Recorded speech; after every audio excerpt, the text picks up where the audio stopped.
Hello everyone, Daria here, and welcome to episode number 79 of the Slow Russian Language Podcast. Today I'm speaking about Russian ballet, and I really hope that I'm pronouncing this word correctly, because usually I confuse it with the word belly, and it's terrible. So it's about dancing, ballet, ballet. In Russian it's Ballet. So one of my listeners requested this episode long ago. I'm really sorry for taking so long. So finally, I'm doing this episode. Listen to the text in slow Russian. Русский балет. Балет в России стал одной из визитных карточек нашей страны. Согласно источникам, первое представление прошло еще в 1670-е годы, во время царствования царя Алексея Михайловича. Настоящий расцвет русского балета пришёлся на рубеж XVIII-XIX веков. И к началу XX века он занял ведущее место в мировом балетном театре. Всемирно известные русские балеты «Лебединое озеро» и «Щелкунчик» Чайковского, «Ромео и Джульетта» Прокофьева и «Спартак» Хачатуряна. Если вы когда-нибудь будете в России, обязательно сходите в Большой театр в Москве или Мариинский театр в Санкт-Петербурге. Okay, that was it for the text, and we had many interesting words and expressions here. So let's translate it. The name of the text was Russian Ballet. Again, ballet. I'm terrible in this. So, Русский балет. Ballet in Russia has become one of the calling cards of our country. Балет в России стал одной из визитных карточек нашей страны. So here we have the expression визитная карточка, to be the calling card. Literally, it's a little piece of paper with your information, your name, your phone number, all that stuff. So you give it to your, business partners or just some people you're introducing yourself to. I don't know, I guess people don't use them that often anymore. So, визитная карточка. But also, just like in this text, it can mean the main symbol, kind of the main attraction of something. For example, here, the country. So Russian ballet is something that can represent our culture. It's one of the symbols of Russian culture.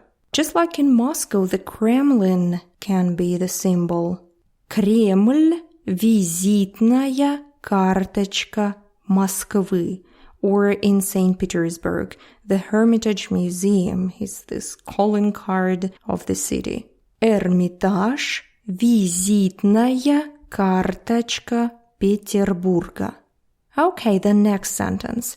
According to sources, the first performance took place in 1670 during the reign of Tsar Alexei Mikhailovich. Согласно источникам, первое представление прошло еще в 1670-е, во время царствования царя Алексея Михайловича. Alexei Mikhailovich was the last Tsar of so-called Old Russia before Peter the Great. So he was the father of Peter the Great. And after him, that old traditional Russia was gone forever, and Peter the Great turned Russia to a European country. And in this text we see that the first performance, первое представление. Представление is a synonym of спектакль, show, выступление. So it's some performance in the theater. Представление. Then we have the real flowering of the Russian ballet fell on the turn of the 18th, 19th centuries, and by the beginning of the 20th century, it took the leading place in the world ballet theater. Quite a long sentence. So in Russian, Настоящий расцвет русского балета пришёлся на рубеж XVIII-XIX веков. So, рубеж веков is this short period, the very end of a century and the beginning of the next century. For example, 1990s and early 2000s. That's рубеж веков. Расцвет means flowering, or is there a word flourishing, flourishment, maybe? I'm not sure if this word exists. So it's the period of time when it's on top, the best period of time for this thing. So in Russian ballet, it was the end of the 18th century and the beginning of the 19th century. Расцвет русского балета. And the second part of the sentence, and by the beginning of the 20th century, it took the leading place in the world ballet theater. И к началу XX века он занял ведущее место в мировом балетном театре. So, ведущее место means the leading place. And this word leading, ведущий, you can apply in any situation. For example, the leading artist, ведущий артист. Or maybe the most important scientist, ведущий ученый. But here it's about the place in the world in general. Ведущее место. Then we have the sentence with the names of the masterpieces. And here is the sentence. World-famous Russian ballets. Всемирно известные русские балеты. So, world-famous in Russian is всемирно известный. And then we name them. Swan Lake and The Nutcracker by Tchaikovsky. Лебединое озеро и Щелкунчик. So the Nutcracker in Russian is Щелкунчик. And the Swan Lake is Лебединое озеро. Then we have Romeo and Juliet by Prokofiev. Romeo и Джульетта. So pay attention to her name. In Russian there is A in the end. Джульетта. Джульетта. And the last one is Спартак Хачатуряна. Spartacus. I'm not sure about my pronunciation again. So the last sentence. If you ever come to Russia, be sure to visit the Bolshoi Theater in Moscow or the Mariinsky Theater in St. Petersburg. Если вы когда-нибудь будете в России, обязательно сходите в Большой театр в Москве или Мариинский театр в Санкт-Петербурге. So, Большой театр, literally it means big theater, but actually in English it's the same, большой. And even in ballet schools in many countries in Europe, in the States, they study the большой system of acting. So they have their own tradition. Большой театр. And seriously, if you are in Moscow, be sure to go there. It's an amazing building and the actors are world famous. And actually, that was it for the text. Now let's read it one more time a little bit faster. Here we go. Русский балет.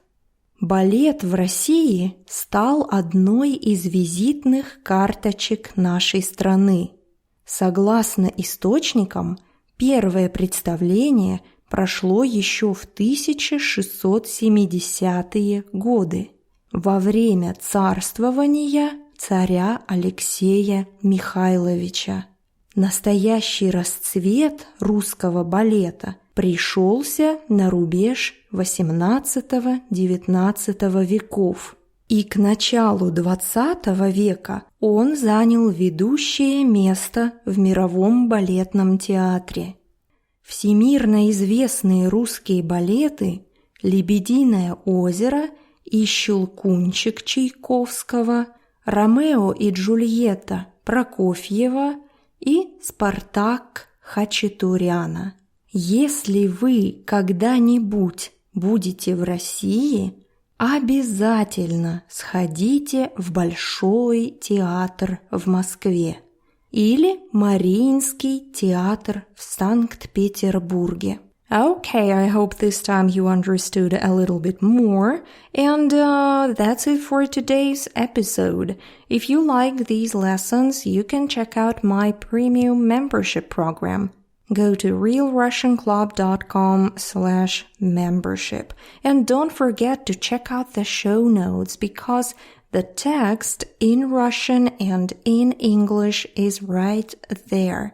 It's difficult even for intermediate students to understand the full text instantly by listening only. So it's a good practice to read and then listen without looking at the text. So that was it. Thank you very much for listening, and I hope to see you in the next episode of the Slow Russian Language Podcast. Bye-bye.